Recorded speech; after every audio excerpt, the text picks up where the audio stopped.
So nanghingi yung katoda natin ng isang punla ng saging. Kinuha natin dito. Sabi niya, bibili niya raw. Pero ibibigay na lang natin to. Bibigay natin to kay Mang Kanor. Kilala niyo ba si Mang Kanor? Hindi yan si Mang Kanor. Eto si Mang Kanor. Mga kaibigan, ito si Mang Kanor. Mang Kanor. Ito. So ibibigay natin to kay Mang Kanor Siya kasi yung nanghihingi.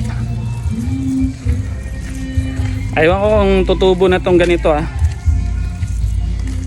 Magandang saging to, yung maliit na saging lang kulay green.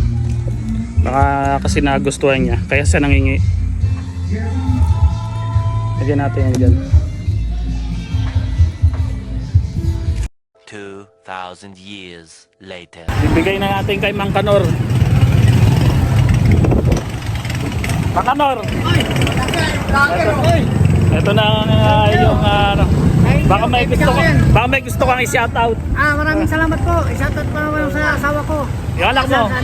Mga anak ko dyan. Yan po si Mang Kanor. Uy, thank you. Yung saging na bansot. Maliit lang yan pag nagbunga. Thank you.